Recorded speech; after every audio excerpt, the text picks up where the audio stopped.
but I mean, you got yourself the top forward, with Matt Duchene.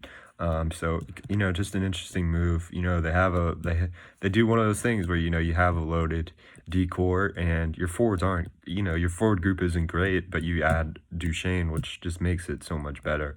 Um, so honestly, I mean, what do you also just real quick? What do you I didn't ask you. What do you think about Arizona's defense and roster and kind of their young players just in general?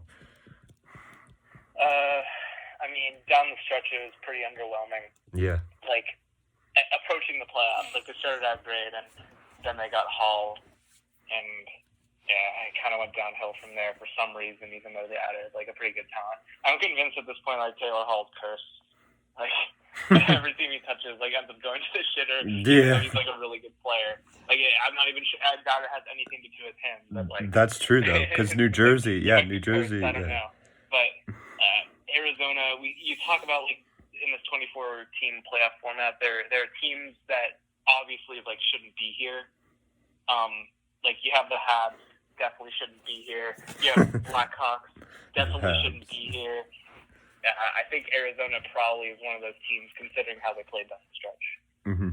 Yeah, I mean, it's just I think one thing about the roster of Arizona is kind of like just the chemistry and how they play together. I feel like with this roster, just looking at it and their defense and their goaltending, like you just expect more wins and more consistency, and you don't have that. You know what I mean? Like they wouldn't have made the playoffs. It should be there. Like they have the parts. They have the players. They have the guys. And it's just I don't know. They're just kind of interesting. Like you just kind of look at it and you're like, do they not have those guys who can like come down at the end of the stretch and win? You know what I mean? Like can score that big goal. Yeah. Like it's really they're just really a head scratcher of a team overall. Like you just feel like why is this team underperforming? Because they have all the pieces. It's just weird, honestly. So that's why I'm gonna take Nashville in this series. I think it'll be probably 3-1, 3-2. Max, I mean, are you really gonna take Arizona here? I don't know. I don't know what you're doing. I think you'll go with Nashville. But what's your opinion? I just think this play-in. I just think the Western Conference in general is very top heavy. I don't. All these play-in series, like I don't see most of these teams like doing anything when it comes to the top 8. Yeah. Like I see like Edmonton and like I see Edmonton doing well. Mm-hmm. And I'm looking down and like that's it. Yeah. Like, Edmonton's the only team I think in the play-in to like can make like waves. I think I don't know. Yeah. I want them to prove like you obviously like in the playoffs, especially with like this COVID Cup thing, like it's gonna be very unpredictable, and I'm ready for these upsets. I won't be surprised if there are upsets or some crazy runs from these like lower seeded teams. Mm-hmm. But just looking at it like objectively, I just don't see it in general for like most of these teams in this conference. Like looking on the East, like I see Boston's a threat, Tampa's a threat, Caps a threat, Philly a threat, Mm-hmm. Pittsburgh a threat, Carolina can be a threat even though they have a tough match. If they get out of the first round. Toronto, if they get out of the first round, Choke. can be a threat. Blue Jackets, definitely a threat. Yeah. Islanders, I don't know. I hate Maybe. them. Yeah, they're so annoying. Fan, but they can be a threat with Barry Trotz, like in the pieces that they have. Like it's just, I see like across the board with the teams in the playoffs, like I feel like any team can like make waves, and I just don't see that in the Western Conference at all. But I think also like for me, it's like in my opinion, when I look at this, this playoff, right? I look at, I guess really the only team. I think the question I'm gonna ask is, do you think like teams like the Blues, Vegas, and the Avs and Dallas can easily like put away these teams? You know what I mean? Because I feel like I can't see that with Dallas. Like I feel like I can't see. I was about to say I don't see that with Dallas whatsoever. Dallas, I think, is kind of an outlier here Exactly. in that top four. I think Edmonton's a better team than Dallas. Me too. Yeah. If I have to like think about it, yeah, I don't. I could see a team maybe upsetting Dallas, but not St. Louis or Colorado or Vegas. I just can't see it. Maybe Edmonton like could knock off those top three. Edmonton can knock off any of those top four. Agreed. that have the bye, but the other teams like in this playoffs in the Western Conference, like maybe I think a few of them could maybe like take out Dallas, but I don't see it for the other three. Yeah. As opposed to like on the Eastern Conference where I think any of the top four could be upset in the first round after the bye. Yeah. I mean, for me, I think in my eyes, I think the only, and this is just my honest opinion, I think the only two teams who could make it out, or three teams for that matter, actually, who could make it out of the West are Avs, the Golden Knights, or Oilers. I think those are the only teams. I'm not really high on the Blues this year. I know they had a great regular season.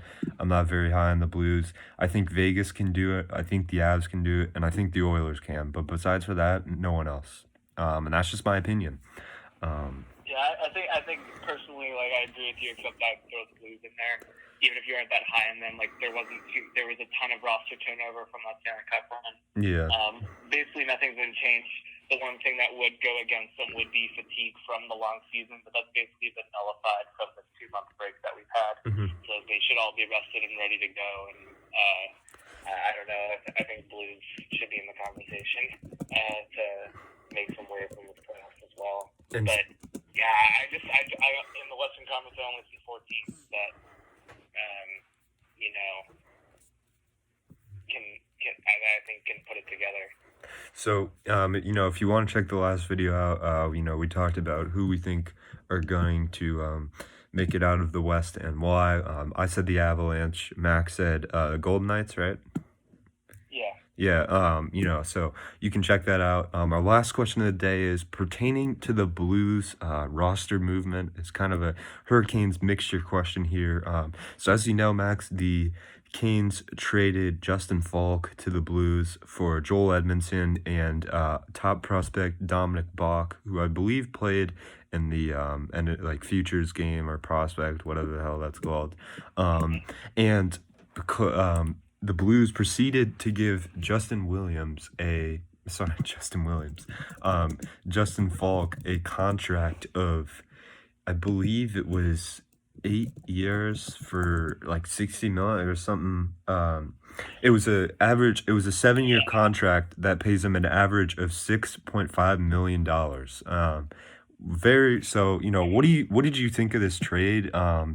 Is it a head scratcher for you, or is it something that really pulls up the Blues blue line and you really like it? What's your opinion? I mean, if I'm gonna be honest, like I don't think I know enough about Falk to give like a good opinion. You definitely do know, being a Canes fan, you probably have a way better, more informed opinion on Falk than I do. But I don't know. I'm just not big on contracts that just go that long, especially like for I don't know. I'm just not a fan of like 8 years. Yeah, a little shot to the head here to a Rangers fan. I know you know that with Jacob Trouba. Really. Yeah. Just a little unfortunate. Yeah, I mean, I guess just like about Falk. I mean, he's a good offensive defenseman. He's not physical. And I just think the thing about him is he's like 29 or 30. Like it's not like he's young. You're paying him, pretty late into his career. So it's just, I thought it was kind of a weird deal. And I think Dominic Bach is pretty good. And I think, part of the deals that the Canes made, trading, all those prospects at the deadline show that, they really think Bach is a big deal.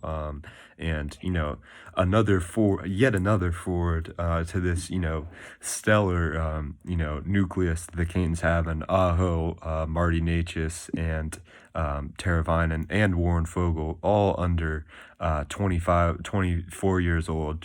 Just incredible. So anyways, Max, thank you for coming on. Really appreciate it. And, maybe we'll have you on for the Eastern Conference predictions. Not quite sure what's going to happen with that video yet, but, we'll get in contact. And, Max, thanks for being on. You can follow him on Twitter again at Maximilio. Anyways.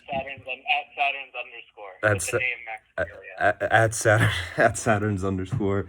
And anyways, thank you for coming on, Max, and thanks for being on. Yeah, it was a great time. Great talking with you. Of course. So anyways, good night to everybody. Thanks for watching, and come out with another video pretty soon. So yeah, see you.